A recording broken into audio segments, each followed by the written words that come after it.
Students, welcome back to 12th Physics, Unit 8 Atomic and Nuclear Physics. நம்ம வந்து இந்த பாடத்தில் வந்து மேக்ஸிமம் அட்டாமிக் ஃபிசிக்ஸை நம்ம ஃபுல்லாக ஃபினிஷ் பண்ணியாச்சு. அவருடைய மில்லிகன் ஆயில் ட்ராப்பாக இருக்கட்டும், ஜே தாம்சனுடைய டிஸ்சார்ஜ் டியூபாக இருக்கட்டும், நெக்ஸ்ட்டு அவங்களுடைய atom models, J Thomson atom models, Rutherford atom models, the next finally Niels Bohr atom models, எல்லாத்தோட ட்ராபேக்ஸு, லிமிடேஷன்ஸு, அதுலேருந்து what is the radius of the orbit, what is the energy of the electron and also some potential, excitation potential, excitation place, இது எல்லாத்தையும் நம்ம டீட்டெயிலாக ஆட்டம்ஸை பற்றி மட்டும் பார்த்துட்டோம். ஒரு ஆட்டமில் என்னென்ன காம்போசிஷன் இருக்குன்னு நம்ம சொல்லியிருக்கிறோம். ஆட்டம் மீன்ஸ் இதுதான் ஒன்று ஆட்டம், அதுக்குள்ளே நியூக்ளியஸ், இந்த நியூக்ளியஸுக்கு மேலே எலக்ட்ரான்ஸ், உள்ள ப்ரோட்டான்ஸ்ன்றதை நம்ம பார்த்தோம். இப்போது நெக்ஸ்ட் டாபிக் நியூக்ளியர் ஃபிசிக்ஸ். நியூக்ளியை மட்டும் எடுத்துக்கிறோம், உட்கருக்களை மட்டும் எடுத்துக்கிறோம். உட்கருக்களை இந்த பார்ட்டு தான் நியூக்ளியஸ் இருக்கு இல்லையா, இந்த பார்ட்டு தான் நியூக்ளியஸ். இதுக்குள்ளே என்ன இருக்குது, இதை பற்றி நம்ம என்ன செய்யணும், என்ன படிக்க போகிறோம். இப்போ இதான் ஒரு நியூக்ளியஸ்னு வச்சுங்க, ஒரு நியூக்ளியஸ், இது ஒரு நியூக்ளியஸ் பாருங்கள். இதை சுற்றி வெளிவட்டத்தில் சுற்றி வர்றது தான் எலக்ட்ரான்ஸ், அதை விட்டுருங்க.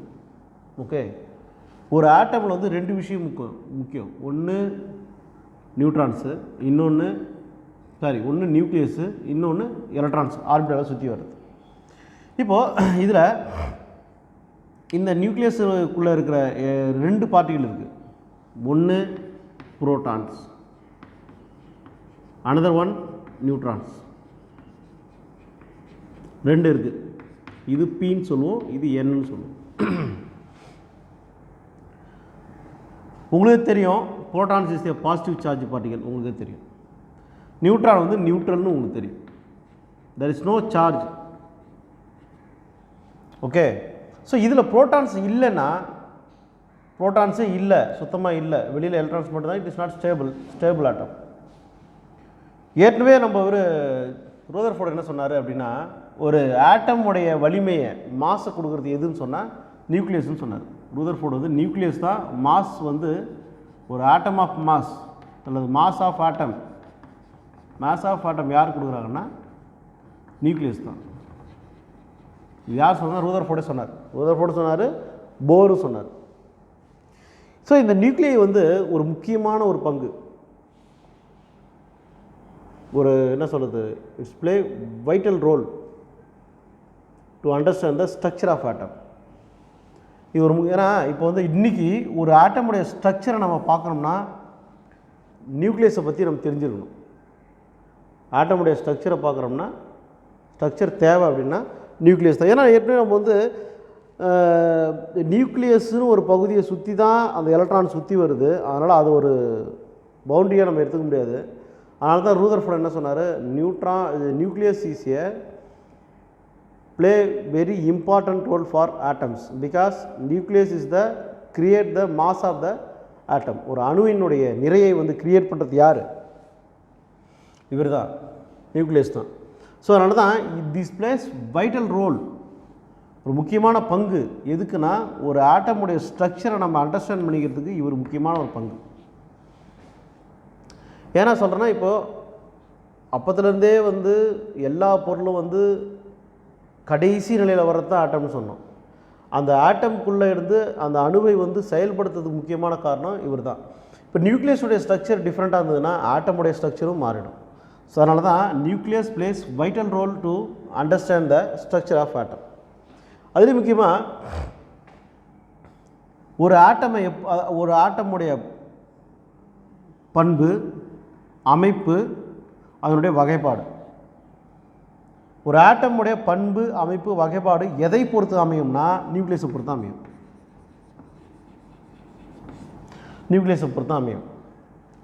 ஸோ அதேமாதிரி ஒரு நியூக்ளியஸுடைய ப்ராப்பர்ட்டிஸ் என்ன, நியூக்ளியஸுடைய ஸ்ட்ரக்சர் என்ன, நியூக்ளியஸுடைய கிளாசிஃபிகேஷன், ஒரு உட்கர் எப்படி இருக்கும். ஸோ இது மூணும் இதை சார்ந்தது.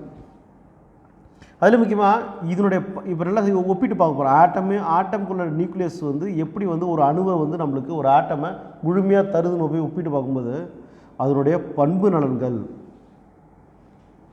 இந்த அமைப்பு வந்து depends upon the mass, depends upon the rotation of the electrons, and then placement.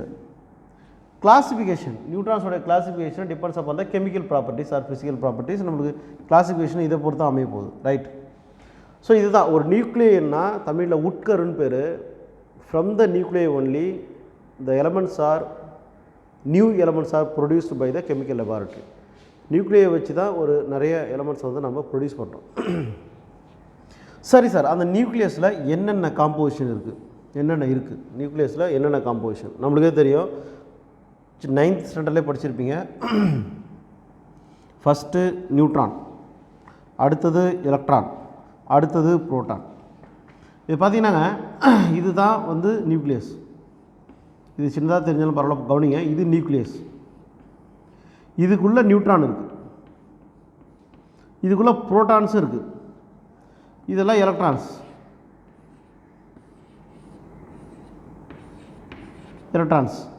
Electrons எல்லாம் ஆர்பிட்டாலில் சென்ட்ரிபிட்டல் ஃபோர்ஸில் நியூக்ளியஸை சுற்றி வருது. இது நீல்ஸ் போர் சொன்னார். அவர் சொன்ன ஒரே நியூக்ளியஸ் எதுனா ஹைட்ரஜன் நியூக்ளியஸ் பற்றி தான் சொல்லிட்டு வந்தார். நம்ம பொதுவாக எல்லா நியூக்ளியஸும் பார்ப்போம், சுற்றிட்டு வருது, இது சுற்றிட்டு வருது. இது வந்து நெகட்டிவ் சார்ஜ்னு நம்ம சொல்லியிருக்கோம். எலக்ட்ரானிக்ஸ் தான் நெகட்டிவ் சார்ஜ், புரோட்டானிக்ஸ் தான் பாசிட்டிவ் சார்ஜ். ஒரு நெகட்டிவ் சார்ஜும் பாசிட்டிவ் சார்ஜும் ஈக்குவல் ஃபோர்ஸ் அட்ராக்டிவ் ஃபோர்ஸில் இருந்தால் தான் அது என்ன பண்ணால் அது ரொட்டேஷனில் சுற்றி வரும். So there is a attractive force between the sun and எர்த்துன்றதுனால தான் அது எலிப்டிக்கல் ஆர்பிட்டில் சுற்றி வருது. த சேம் வே இதில் வந்து என்னென்னா ஒரு இதுக்குள்ளே எலக்ட்ரான்ஸுக்கும் புரோட்டான்ஸுக்கும் ஒரு ஏதோ ஒரு அட்ராக்டிவ் ஃபோர்ஸ் இருக்கிறதுனால, ஒருவேளை இது ஒரு 5 எலக்ட்ரான்ஸ் இருக்குது, 5 புரோட்டான்ஸ் இருக்குதுன்னா இதில் 4 இருந்து அங்கே 5 இருந்ததுன்னா இது வந்து என்னவா மாறிடும், நெகட்டிவ் அயனாக மாறிடும், நெகட்டிவ் ஆட்டமாக மாறிடும். ரெண்டும் சமமாக இருந்தால் தான் அந்த ஒரு அட்ராக்ஷன் இருக்கும். எலக்ட்ரான் ஒன்று குறைஞ்சி போச்சுன்னா இது வர்றதுக்காக இன்னொரு ஆட்டம் வந்து ரியாக்ட் பண்ணும்போது ஜாயிண்ட் ஆகிடும். இதை பற்றி நம்ம பார்த்தோம். எக்ஸைட்டட் ஸ்டேட்டு, கிரவுண்ட் ஸ்டேட்லேருந்து எலக்ட்ரான்ஸ் எப்படி தாவுதுன்றது அட்டாமிக் நம்ம ஸ்ட்ரக்சரில் பார்த்தோம். பட் இந்த பாடத்தில் நம்ம பார்க்குறது இந்த சாப்டரில் நம்ம பார்க்குறது என்னென்னா இந்த நியூட்ரான்ஸ் மட்டும்தான். இதில் பாருங்கள், நியூட்ரான்ஸ் வந்து நோ சார்ஜே கிடையாது, மைனஸும் கிடையாது, ப்ளஸ்ஸும் கிடையாது, நியூட்ரல். எலக்ட்ரான் வந்து நெகட்டிவ் சார்ஜ், புரோட்டான் வந்து பாசிட்டிவ் சார்ஜ். இது உங்களுக்கு தெரியும். இதில் இப்போ வந்து அட்டாமிக் நம்பர் அண்டு மாஸ் 2 விதம் இதில் நம்ம பார்க்க போகிறோம். ஃபஸ்ட்டு அட்டாமிக் நம்பர், அடுத்தது மாஸ் நம்பர். தமிழில் அணு எண், நிறை எண். ஸோ இந்த அட்டாமிக் நம்பர் எதை பொறுத்து சார் அமையும்? இந்த அட்டாமிக் நம்பர் எதை பொறுத்து அமையும்? அணு எண். ஒரு அணுவினுடைய எண்ணை எவ்வாறு கண்டுபிடிப்பதுன்னா number of electrons or number of protons. வந்துடாதீங்க, இது ரெண்டும் அதை பாருங்கள், இது ரெண்டும் இது அல்லது இது, எலக்ட்ரான்ஸ் ஆர் புரோட்டான்ஸ். இதுதான் நான் நம்புகிற அட்டாமிக் நம்பர். ஏன்னா எலக்ட்ரானுடைய எண்ணிக்கையும் புரோட்டான் எண்ணிக்கையும் ஈக்குவலாக இருந்தால் தான் அந்த ஒரு ப்ளஸுக்கு ஒரு மைனஸு, ஒரு ப்ளஸுக்கு ஒரு மைனஸு, ஒரு ப்ளஸுக்கு ஒரு மைனஸும் அட்ராக்ஷன் இருக்கும். ஸோ அப்படி இருக்கும்போது தான் ஆட்டம் வந்து ஸ்டேபிளாக இருக்கும். So that's why atomic number is depends upon the number of protons or number of electrons. இப்போ இன்னொரு விஷயத்துக்கு வர போகிறேன். இப்போ நம்பர் ஆஃப் புரோட்டான்ஸ் சொல்லும்போது அது நியூக்ளியஸ்க்கு உள்ளே இருக்குது. நம்பர் ஆஃப் புரோட்டான்ஸ் சொல்லும்போது நியூக்ளியஸ்க்கு உள்ளே இருக்குது, எலக்ட்ரான்ஸ் வெளியில் இருக்குது. அப்போ எலக்ட்ரான்ஸு சேர்த்து கம்பேர் பண்ணும்போது அது ஆட்டமாக மாறிடும். இப்போ நியூக்ளியஸ் மட்டும் பார்க்கும்போது நம்பர் ஆஃப் புரோட்டான்ஸ் மட்டும் எடுத்தால் கூட அது என்னது அட்டாமிக் நம்பர் தான். ஏன்னா number of protons equal to number of electrons நம்ம சொல்லிட்டோம். இங்கே எவ்வளோ இருக்குதோ அங்கே தான் அவ்வளோ இருக்க போகுது. இதை மட்டுமே தனியாக சொன்னாலும் ரைட்டு, இதை மட்டுமே தனியாக சொன்னாலும் ரைட்டு, இது அல்லது இதுன்னு சொன்னால் ரைட்டு. ஸோ கேட்பாங்க, what is atomic number? Atomic number means it's nothing but the number of electrons or number of protons is equal to the atomic number. இதான். அடுத்தது நியூட்ரான் நம்பர். என்ன சார் நீ புதுசாக வருது நியூட்ரான் நம்பர்? நியூட்ரான் நம்பரை பார்க்குறதுக்கு முன்னாடி மாஸ் நம்பரை பார்ப்போம். இப்போ மாஸ் நம்பர்னால் என்ன அப்படின்னா நிறை எண் அர்த்தம். ஃப்ரம் த ரூதர்ஃபோர்டு அவர் சொல்கிறதுக்கு முன்னாடி சரி முதல்ல நியூட்ரான் நம்பரை பார்த்துட்டு அதை கூட பார்க்கலாம். இப்போ நியூட்ரான் நம்பர் சொன்னாலே அட்டாமிக் நம்பர் நான் சொல்லிட்டேன். நியூட்ரான் நம்பர்னால் number of neutrons in the nucleus, நியூட்ரான்களின் எண்ணிக்கை. மறந்துடாதீங்க, ஒரு நியூக்ளியஸை கையில் எடுத்துங்க. நம்பர் ஆஃப் புரோட்டான்ஸ் வந்து atomic number, number of neutrons வந்து நியூட்ரான் நம்பர், அவ்வளோதான். அதுக்கு it is denoted by n. இதெல்லாம் 1 மார்க்லேயோ 2 மார்க்லேயோ வர வாய்ப்பு இருக்குது. ஸோ இந்த எண் வந்து பார்த்திங்கன்னா எவ்வளோ எண்ணிக்கையில் இருக்குது அதுதான் neutron number. The next mass number, நிறையன். இந்த நியூக்ளியஸுடைய மொத்த எடை தான் என்னது? ஏ மாஸ் நம்பர். நியூக்ளியஸ் என்னென்ன இருக்குது? புரோட்டான்ஸ் இருக்குது, நியூட்ரான்ஸ் இருக்குது. Number of protons plus number of neutrons, அவ்வளோதான். அது நம்பர் ஆஃப் புரோட்டான்ஸ் தான் நம்ம அட்டாமிக் நம்பர்னு சொல்கிறோம். So atomic number plus neutron number, அவ்வளோதான். இப்படின்னு சொல்லலாம். இதில் number of protons plus number of neutrons ரெண்டுமே சேர்த்து.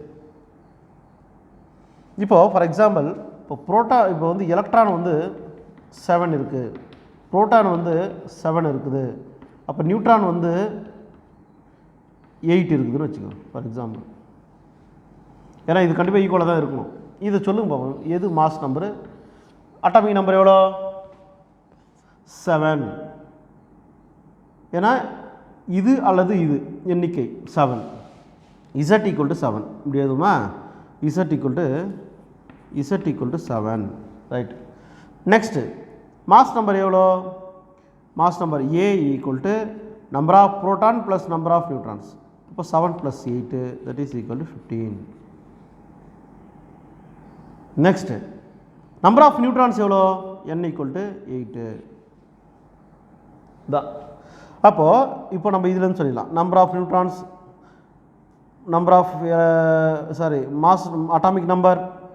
மாஸ் நம்பர் தான் number of atomic number plus number of neutron சொல்லலாம். இல்லை number of protons or plus number of neutron கூட சொல்லலாம். ரெண்டு ஈக்குவல் தான். இங்கே பாருங்கப்பா, திரும்ப சொல்லணுன்னே Z ப்ளஸ் Nன்னு கூட சொல்லலாம், அல்லது P ப்ளஸ் Nன்னு சொல்லலாம். இது ரெண்டும் ஈக்குவல் தான். எதுக்கு?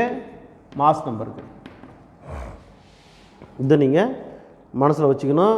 காம்போசிஷன் ஆஃப் நியூக்ளியஸில் நம்ம ஃபஸ்ட்டு பார்க்கறது நியூக்ளியஸ் என்னென்ன பார்க்கறது, நியூட்ரான், எலக்ட்ரான், புரோட்டான் பார்த்தோம். Next atomic number, neutron number, next mass number பார்த்தாச்சு. ஓகே, நெக்ஸ்ட்டு இதில் புரோட்டான்ஸ் அண்ட் நியூட்ரான்ஸ் காலத்தில் நியூக்ளியான்ஸ்னு ஒரு 1 மார்க்கில் ஒரு பார்த்துக்கங்க. இப்போது புரோட்டான்ஸு நியூட்ரான்ஸ் சேர்ந்து நியூக்ளியஸ்ன்னு சொல்லிட்டோம். நியூக்ளியஸ் என்பது ஒரு பொருள், ஒரு உட்கரு, ஒரு பொருள், நியூக்ளியஸ்ன்னு சொல்லிடுச்சு. அதில் இருக்கிற, இப்போது ஃபார் எக்ஸாம்பிள் இந்தியா என்பது ஒரு நாடு. அதில் வந்து அதில் இருக்கும் மக்கள் ஆண்கள், பெண்கள். அந்த ஆண்கள் புரோட்டான்ஸு, இப்போ ஒன்று புரோட்டான்ஸு ஒன்று நியூட்ரான்ஸ்னு வச்சுக்கோங்க. அப்போ இந்தியா என்பது மக்கள். ஆண்கள் பெண்கள்னு பிரிக்கிறோம், மென் அண்டு உமனாக பிரிக்கிறோம். மென் அண்டு உமனை மொத்தமாக சேர்த்து நம்ம மக்கள்னு சொல்கிறோம் இல்லையா? ஆண்கள் பெண்கள் சேர்த்து மக்கள்னு சொல்கிறோம். அதே தான் நியூக்ளியஸ் என்பது இந்தியா. இந்தியாவில் இருக்கக்கூடிய ஆண்கள் வந்து புரோட்டான்ஸு, பெண்கள் வந்து நியூட்ரான்ஸ்னு வச்சுக்கோங்க ஃபார் எக்ஸாம்பிள். மொத்தமாக சேர்ந்து நம்ம கூப்பிடுவது மக்கள். அதே தான், இவர் ஆண்கள் இவர் பெண்கள் மொத்தமாக சேர்ந்து கூப்பிடுவது மக்கள்னால் அது நியூக்ளியான்ஸ் அல்லது இந்தியன்ஸ். உங்களுக்கு புரியுதா? இப்போ நான் எழுத பாருங்க. இப்போ இது மென், இது விமென், இவங்கெல்லாம் இந்தியன்ஸ், இது ஒரு நியூக்ளியஸ், அவ்வளோதான். அப்போ புரோட்டான்ஸ் நியூக்ளியான்ஸ் கால், நியூட்ரான்ஸ் கால் நியூக்ளியான்ஸ், இதுதான் இருக்கணும், ரைட். இப்போது ஃபஸ்ட்டு இதில் ஒரு புரோட்டானுடைய மாஸ் எவ்வளோ அப்ராக்சிமேட்டாக? ஒரு புரோட்டானுடைய மாஸ் எவ்வளோன்னா 1.6726 × 10⁻⁻27 kg. மறக்கூடாது, 1.6726 × 10⁻⁻27 kg. இது எலக்ட்ரானை விட, மாஸ் ஆஃப் எலக்ட்ரானை விட 1836 மடங்கு பெருசு. புரோட்டானுடைய மாசு எலக்ட்ரானுடைய மாஸை விட 1836 மடங்கு இருக்குது. அடுத்தது mass of neutron slightly greater than mass of proton. Slight இதுதான் மாஸ் ஆஃப் த நியூட்ரான். இதுதான் பாருங்கள், 1.67449, 1.6726, இது 49, அவ்வளோதான். × 10⁻⁻27. இது நீங்கள் தெரிஞ்சுக்கணும். அப்போது மாஸ் ஆஃப் த நியூட்ரான் கொடுத்துட்டாங்க, மாஸ் ஆஃப் த புரோட்டான். ஏன் சார் எலக்ட்ரானை கொடுக்கல? எலக்ட்ரான் ஏற்கனவே தெரியும் 9.1 நம்ம முன்னாடியே பார்த்துருக்குறோம். ஏன் இங்கே கொடுக்கலாம்? நம்ம இப்போ டிஸ்கஸ் பண்ணுறது நியூக்ளியஸை மட்டுமர்த்தி தான். ஏன்னா நியூக்ளியஸுக்குள்ளே இருக்கிறது எலக்ட்ரான்ஸும் புரோட்டான்ஸும் தான். அவங்க சாரி நியூக்ளியஸ் உள்ளே இருக்கிறது ப்ரோட்டான்ஸு நியூட்ரான்ஸ் தான், அவங்கள பற்றி தான் பார்த்துட்டு வரோம். ரைட், இதனுடைய நியூக்ளியஸினுடைய ஜென்ரல் நோட்டேஷன் பாருங்களேன், எக்ஸ் இசட் ஏ இப்படி தான் கொடுக்கணும். பழைய புக்கெலாம் பார்த்தீங்கன்னா எக்ஸ் கொடுத்துருப்பாங்க, இசட் இங்கே கொடுத்துருப்பாங்க, ஏ இந்த பக்கம் கொடுத்துருப்பாங்க. இங்கே என்னென்ன கொடுத்துருவாங்க, வேறு ஒன்றும் கிடையாது, கன்ஃபியூஸ் ஆகணும். இப்போ X is a chemical symbol of element, chemical symbol of element. A is a mass number, Z is a atomic number.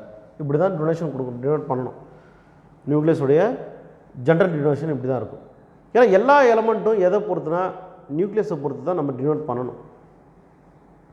Electrons and neutrons and ப்ரோட்டான்ஸோட எண்ணிக்கை வச்சு தான் நம்ம டினோட் பண்ணணும். ஃபார் எக்ஸாம்பிள் இப்போ நைட்ரஜன் எடுத்துங்க. இப்போ நைட்ரஜன் 15 17 வச்சிங்கன்னா இந்த 15 என்பது ஏ மாஸ் நம்பர், இது வந்து இசட் அட்டாமிக் நம்பர். அப்போ இது number of protons or number of எலக்ட்ரான்ஸாக இருக்கும். இப்போ நம்ம நியூக்ளியஸை பற்றி மட்டும் பேசும்போது நம்பர் ஆஃப் ப்ரோட்டான்ஸு. நெக்ஸ்ட்டு இது வந்து mass number, number of protons plus neutrons. இந்த நியூட்ரான்ஸோட எண்ணிக்கை எப்படி கண்டுபிடிக்கிறது, இதிலேருந்து ப்ரோட்டானை கழிச்சிட்டோம்னா நமக்கு நியூட்ரான்ஸ் வந்துடும். அப்போ இது மொத்தமாக சேர்ந்து தான் நியூக்ளியான்ஸ்னு படித்தோம் இல்லையா. அப்போது இது மாஸ் நம்பர் வந்து இது வந்து 15 நியூக்ளியான்னு சொன்னாலும் ரைட்டு தான். அதில் 7 ப்ரோட்டான் 8 நியூட்ரான் இருக்குது. So n = 8, z = 7. Number of proton or electrons இது ரைட். சில நேரத்தில் நம்ம வந்து பார்க்கும்போது இசட்டை வந்து நம்ம ஒமிட் பண்ணிடலாம், இசட்டை வந்து ஒமிட் பண்ணிடலாம். சில நேரத்தில் இசட் வந்து ஒமிட்டடு. ஏன்னா நம்ம சொல்லும்போது அட்டாமிக் நம்பரை சொல்லணும்னு அவசியம் கிடையாது. உச்சரிப்பு சொல்லும்போது அது நைட்ரஜன் வந்து N15 சொல்லலாம். இப்போ N715 N15 அல்லது நைட்ரஜன் 15 சொல்லலாம். இப்போ நியூக்ளியஸ் எப்பவுமே பாசிட்டிவ்லி சார்ஜ்டு பார்ட்டிகல், ஏன்னா அங்கே ப்ரோட்டான்ஸ் இருக்கிறதுனால அது பாசிட்டிவ்லி சார்ஜ்டு. நியூட்ரான்ஸ் வந்து நியூட்ரலு. ஓவரால் சார்ஜ் பார்த்திங்கன்னா அது பாசிட்டிவ் சார்ஜ் தான், அதனால தான் அதை ப்ளஸ் இசட்இன்னு சொல்கிறோம். ஈனா சார்ஜு, இசட்இன்னு சொல்கிறோம். ஆட்டம் வந்து neutral, which number of protons equal to number of electron. Number of proton number of electron equal இருந்ததுன்னா ஆட்டம் வந்து நியூட்ரல், அட்ராக்டிவ் ஃபோர்ஸ் இருக்கும், ஸ்டேபிளாக இருக்கணும். ஸோ ஸ்டூடெண்ட்ஸ், இப்போ நம்ம இது வரைக்கும் பார்த்தது நியூக்ளியை பற்றி பார்த்தோம், அதனுடைய composition, atomic number, mass number, neutron number, proton நியூக்ளியான்ஸ்னால் என்ன, அதனுடைய ஒரு எக்ஸாம்பிள் ஒன்று கொடுத்து நம்ம எக்ஸ்பிளைன் பண்ணி நம்ம கொண்டு வந்து நிறுத்திருக்கோம். இப்போ அடுத்தது நியூக்ளியஸை பொறுத்து டிஃப்ரெண்ட் டைப்ஸ், ஒரு 3 டைப்ஸ் நம்ம பார்க்க போகிறோம். அடுத்த வீடியோவில் பார்ப்போம். தேங்க்யூ ஃபார் வாட்சிங் திஸ் வீடியோ. Thank you children.